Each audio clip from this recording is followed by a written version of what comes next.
The high school football season will start this week. About a week ago, I had a chance to catch up with Chris Watts. He is assisting at Rustburg High School. You will not find many more successful people in the area than Chris Watts. He coached Liberty to a state championship, and he coached with Scott Abel at Davidson. We'll get more into that later on, but right now we talk a little bit about his trek to Bedford and how he handled some kids on the Sports Buffet podcast. This has been on my bucket list, to talk to Chris Watts. Well, it's not a big bucket, I guess, is what you could say. But let's talk a little bit. When did you know you wanted to coach? Probably when I was finishing up high school. I helped out. I coached some of the younger guys on our wrestling team, just because we had a very small staff. And then when I was in college playing, one day standing on scout team, I realized, what I kind of enjoy. I don't enjoy being on scout team, but I really enjoy the X's and O's part of this, because you start to see how everything works. Because when you play football, you just play football in high school, like reactionary more than same thing with wrestling. You're just doing it. Yeah. Then when you start seeing, and when you teach it, you actually learn more. So I started getting the bug for it then, and then. When I had an opportunity to take a real job doing it and get paid, I thought, I might try this. We're going to talk a lot about the good old days, but I've got a question here. One person that you coached was David Harlow. Yes, sir. He's at JF now. I hear ranting and raving about how good of a teacher of the game David Harlow is. Is Chris Watts a better teacher of the game, or is he a better coach of the game? Wow. I guess it depends on who you ask. I'm asking you. Yeah. That's a great question. I think early on in my career, I was probably a better coach of the game, because I just coached like I played. Is there a difference to you when I say teacher of the game and coach of the game? What is it? Well, I think it's like, especially when you're young, you're still in that mindset of a player, and so you're still talking to players like you're a player. Mm-hmm. And so you're trying to give them insight into the little nuances that they may not know that you figured out as a player. Then as you do it longer, you actually learn more about how it all works with it. Because I was defensive coordinator for Ricky Falls when I was really young, and I thought I knew a lot about football, but that's when you start realizing, man, there's a whole lot more to this than just lining up and tackling somebody, or lining up covering somebody, or throwing a pass. There's way more involved, and so I think the more you think you know, the less you really know. So over the long term that I've had with this, I've learned a lot more about the X's and O's for sure. I'm going to hop around a lot because you coached in college too with Scott Abel at Davidson. Were you hired as a guy that could teach that position or coach that position in your eyes? Teaching to me kind of means you refine it a little bit more to where you make them productive. I think with Scott and with most college guys, they already have their program in place. Right. So you're kind of more hired to follow the system and just make sure that system gets implemented. The train doesn't go off the rails. Correct. It's a business there. It's not like, hey, why don't you come in and try this? Or why don't you come in and do this? It's like, hey, this is what we're doing, right? And we need to make sure that these guys on the field understand that and can get it done on Saturday afternoons.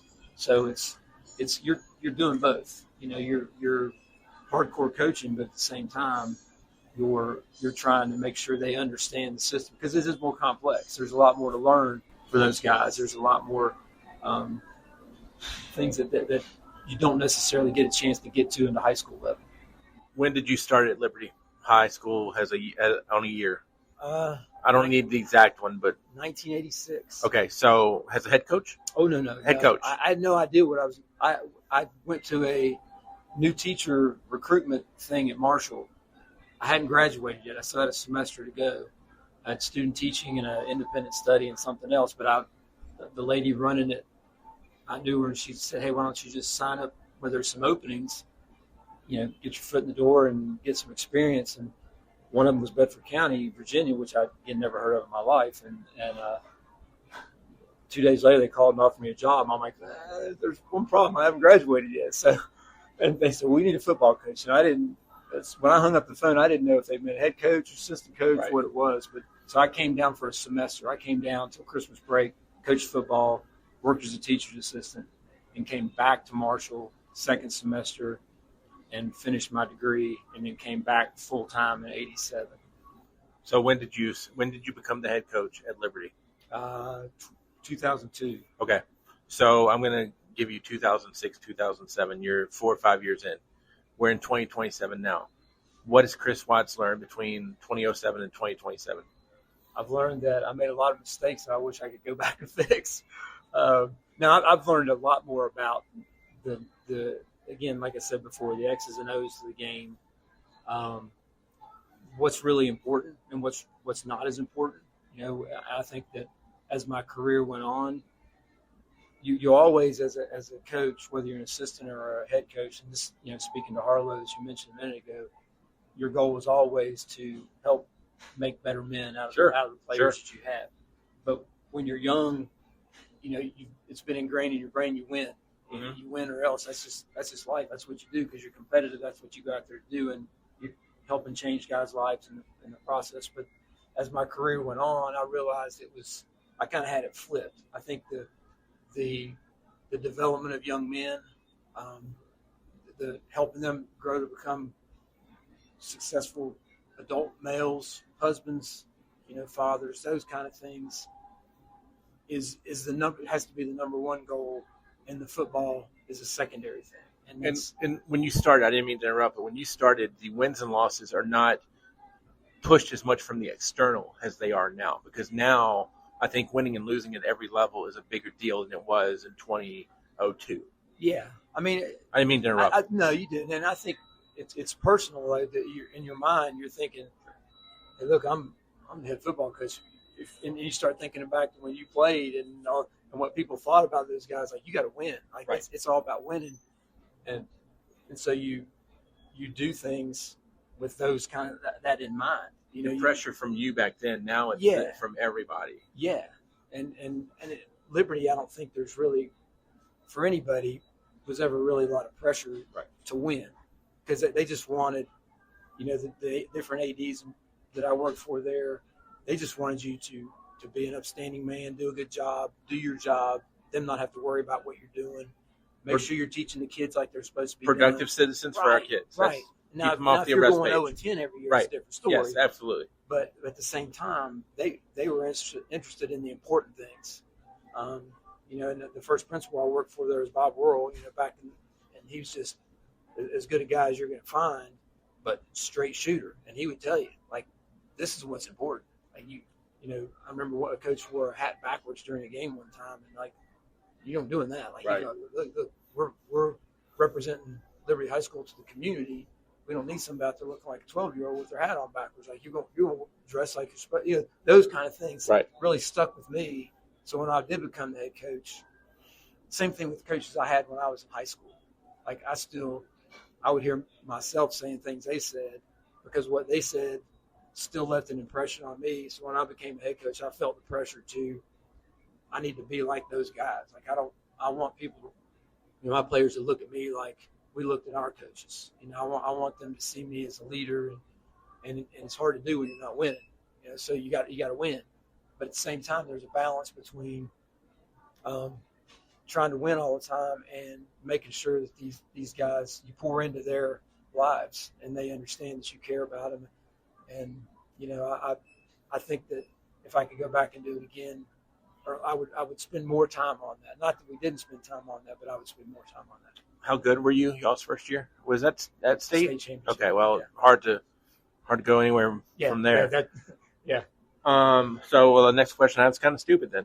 I interviewed Jeff Woody, and we talked about it, and he said he wished he'd had that class that he had his first year back again, because he felt like he became, I don't want to use the word smarter, but a little bit more ingrained. I take it that's not where your brain is, since we won the state the first year. And I was still learning. I was still learning, and those guys, we had 22 seniors a year before we graduated. We had 2 offensive starters and 2 defensive starters returning. So, and OB was a sophomore.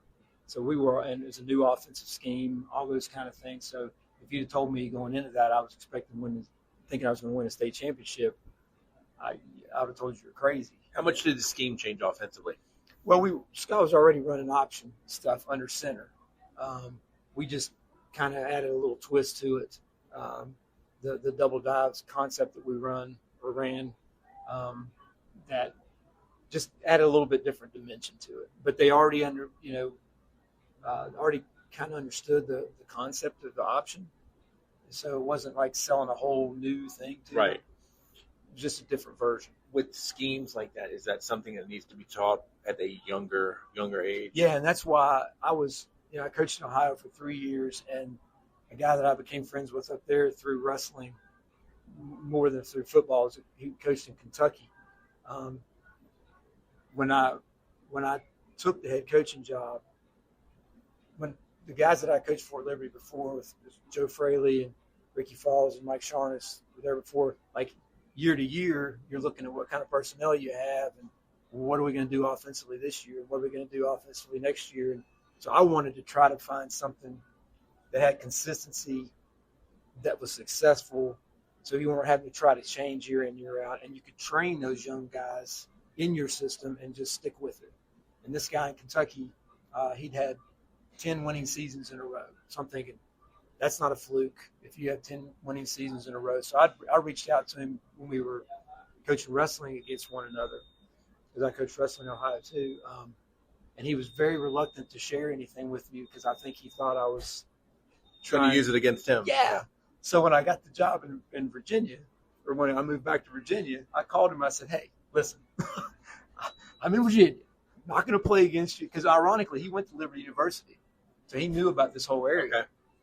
And I said, look, I'm not going to do it, but I would love to. I said, I know what you're doing. I really do. But I don't know all the nuances to what you're doing. And I'd really love to learn more about it. So they have spring practice in Kentucky. So I said, come on up here, spring practice, and you can watch practice. We'll sit down and watch film. We'll do whatever. And so I went by myself, put a video camera in the stands, set it towards the field, and just left it running. And I went down on the field and kind of took what I could from that, and I kind of modified it a little bit to fit what we had here. But it was a system that if you teach your quarterbacks young, you can continue. That it may not win you a state championship every year, but you can get first downs. And if you can get first downs, you can eat the clock. You don't have to play defense all game long. If you have a year where you don't have the same kind of talent, as long as you have guys that can run the system. And now when you have guys that can run the system really well, those first downs become touchdowns. And we've had years like that, as well. But that was the whole driving force for me.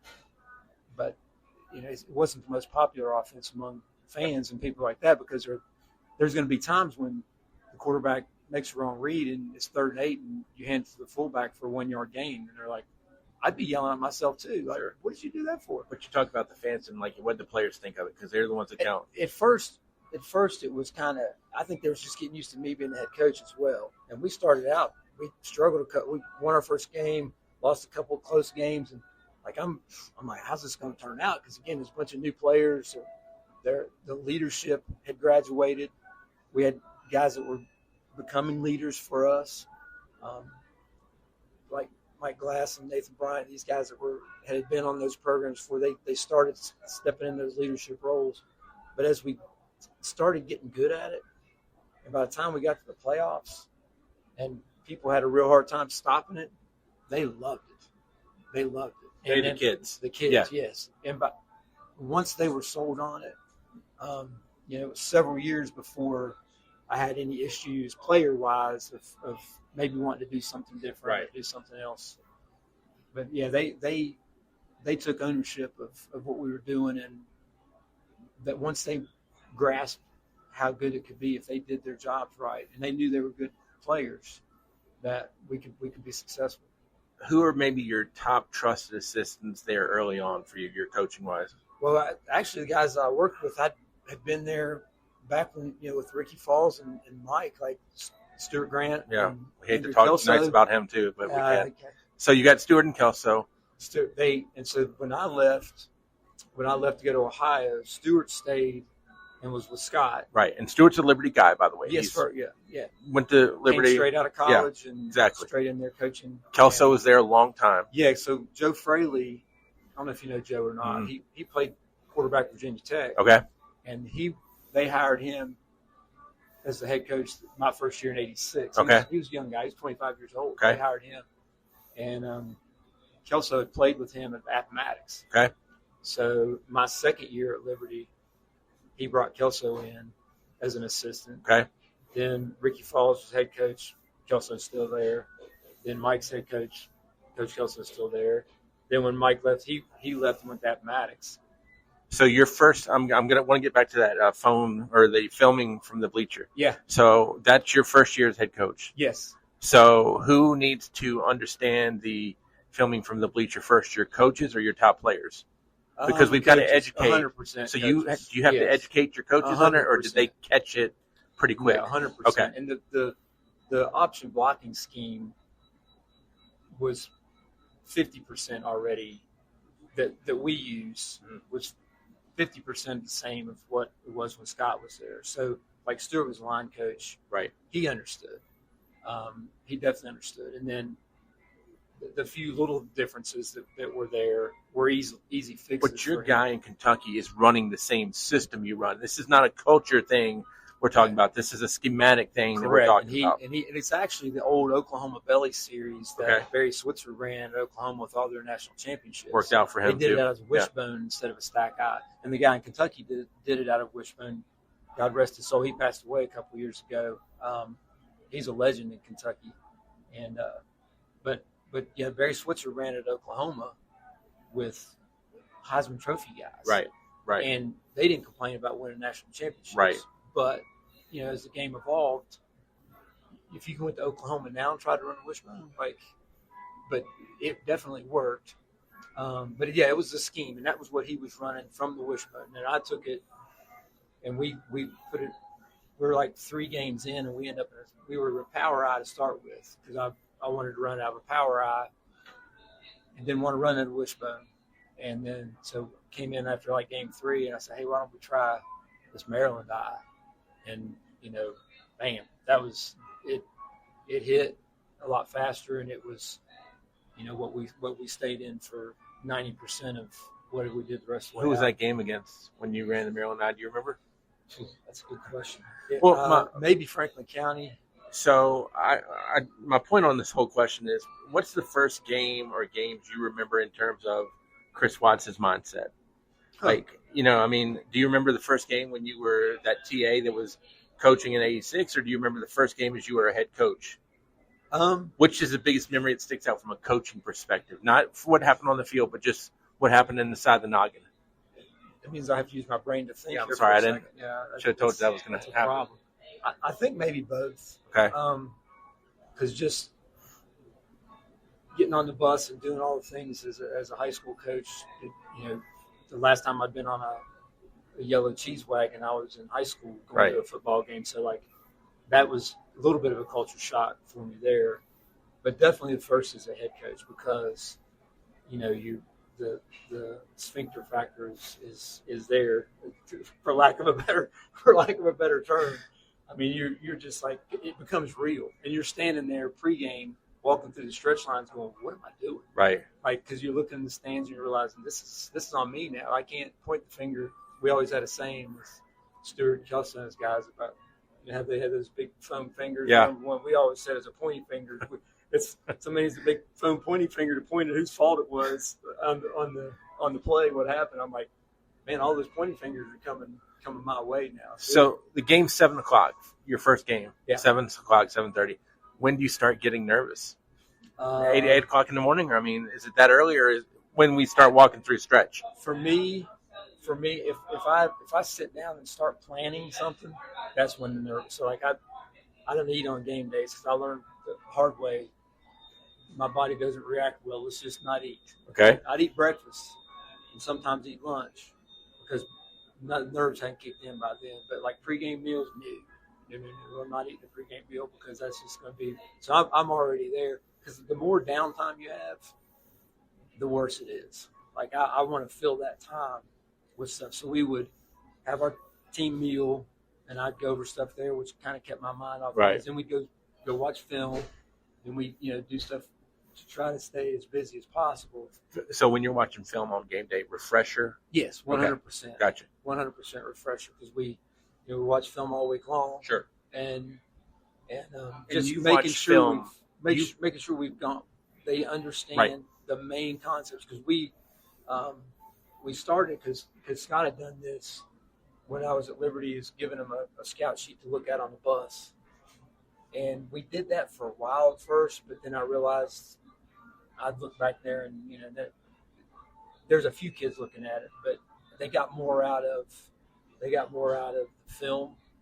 Now, if we were playing an away game, we didn't have the film, so if we had time, we'd watch a little bit before we left. And some of those, I would give them maybe a sheet that had just the main points. So like an outline more so than a deep dive. And the ones that really want to look at.